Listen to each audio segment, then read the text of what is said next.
Hi to everyone.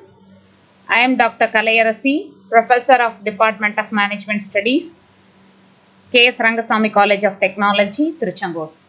Now we are going to discuss about the traditional finance and behavioral finance, how it plays the role in investment or investors' behavior. Let us see one by one. Behavioral finance, why this subject is important? It is because behavior is all about emotions, personalities, psychology and sociology. Finance is all about numbers, equations, statistics and balance sheets. So obviously when you are being an investor or when you are trading in securities market, obviously you definitely have to think about all these numbers, equations, statistics, balance sheets of various companies.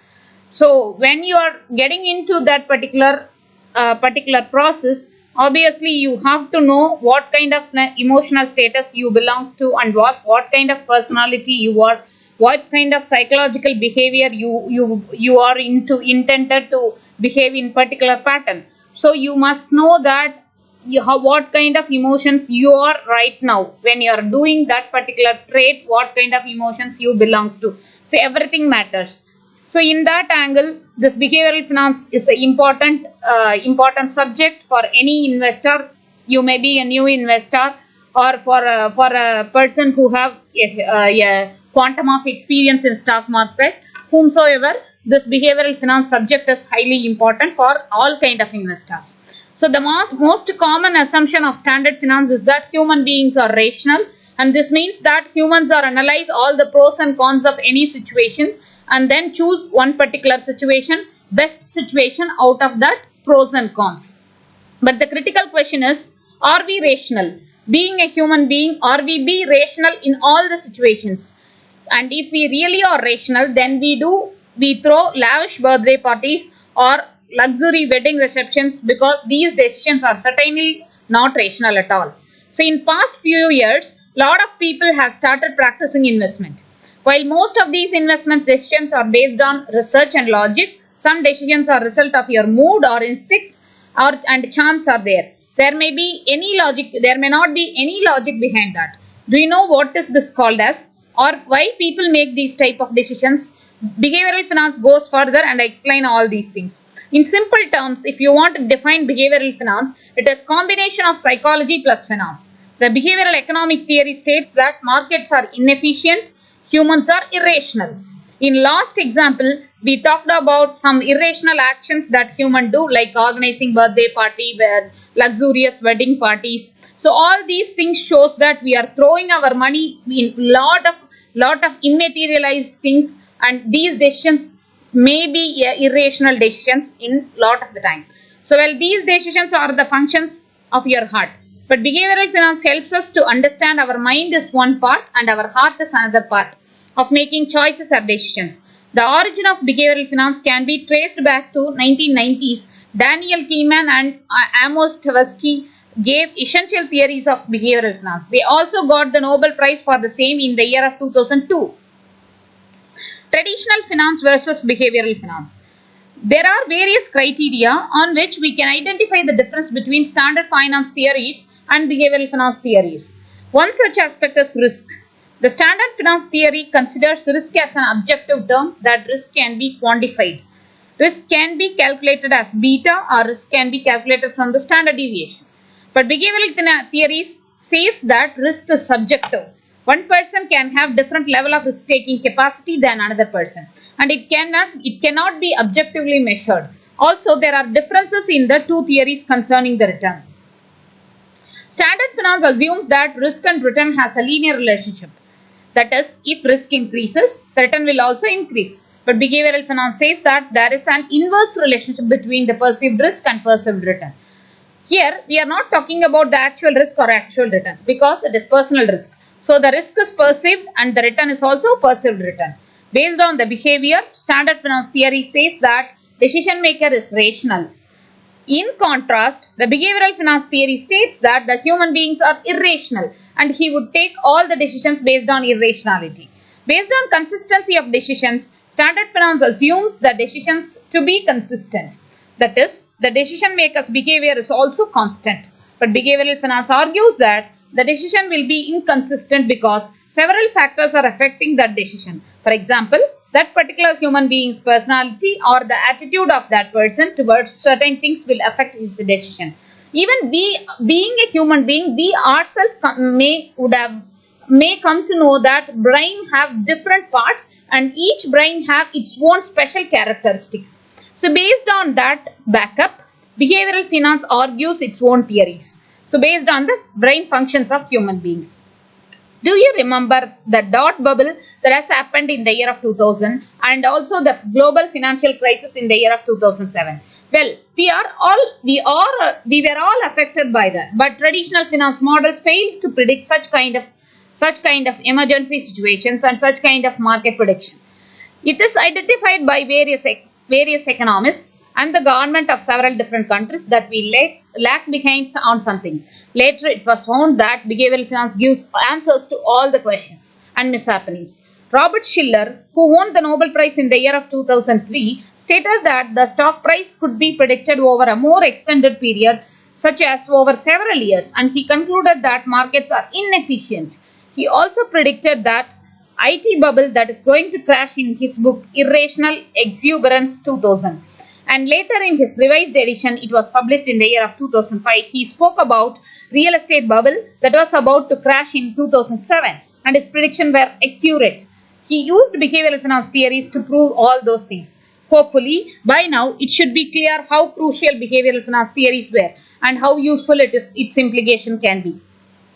So now let us check out what are all the characteristics of behavioral finance. So characteristics of behavioral finance, when you look into that, there are four key themes are there.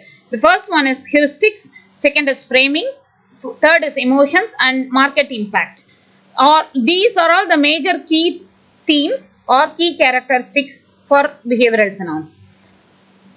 Let us check out what is heuristics. Heuristics are referred as rule of thumb which applies in decision making to reduce the cognitive resources to solve a problem. It is a mental shortcuts followed by human beings to simplify the complex method to make any kind of judgment. So investor as a decision maker confronts a set of choices within certainty and limited ability to quantify the results. The idea is identification and understanding all heuristics that affect financial decision making. Some of the heuristics are representativeness, anchoring and adjustments, familiarity, overconfidence, regret aversion, conservatism, mental accounting, availability, ambiguity aversion. See, here you could find out that anchoring and adjustment, familiarity, which means we will have our own belief system about a particular company. For example, let us take it Tata Motors or let us take Tata Steels. We may have strong positive belief on that particular company. So just because our own belief, we won't even inquire about what is the background information which is going on presently, what are all the share price today and what has happened yesterday, what is the last quarter result of Tata Steel or Tata Motors. We do not have any kind of significant information about that company. Without that information, we will get into particular decision of buying or selling of Tata shares. So such kind of things are called as an familiarity, and we may have overconfidence on our decisions. We may take some kind of wrong decisions. We may have regret aversion, and we may have conservatism, we may have mental accounting system. All these kind of things are called as an heuristics, which is the first characteristics of behavioral finance. Second is framings. Framing is nothing but the decision maker's perception about a problem and its possible outcomes is what is referred to as the decision frame.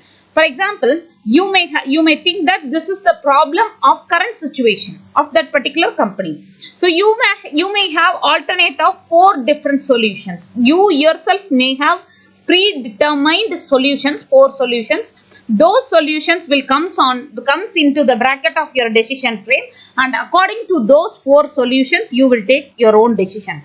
So which means you are having your own frame for that particular problem. So that is what is called as a framing. It is affected by the presentation or person's characteristics and perception about the question despite the fact remaining the same. Psychologists refer to it as frame dependence behavior. Though the objective fact remains constant. The market participants are subject to context sensitivity, simply failing to see how questions are asked. And the third one is emotions. Most humans are driven by human needs, desires, fear, and fantasies. The term animal spirit given by John K.S.Rangasamy indicates that the inner urge of market participants to engage in more investment and consumptions, which means we may have internal urge, internal curiosity inside us. So based on our curiosity, we may take few decisions as like with animal spirit. So this is what is called as an emotional behavior. So emotions have a very important role in explaining investor choices, which thereby shape the financial market. The psychological reality that affects investment decision is determined by our own emotions. Most of the time, the emotions are main reason for people not making a rational choice. Impact on market. Behavioral finance believes that market prices do not appear to be fair.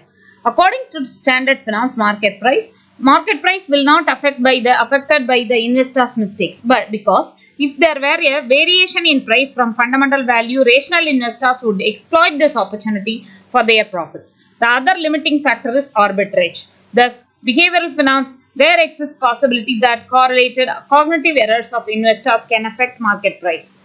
Behavioral considerations. There are certain points that an investor should consider while investing. Biases and heuristics are applied to everyone.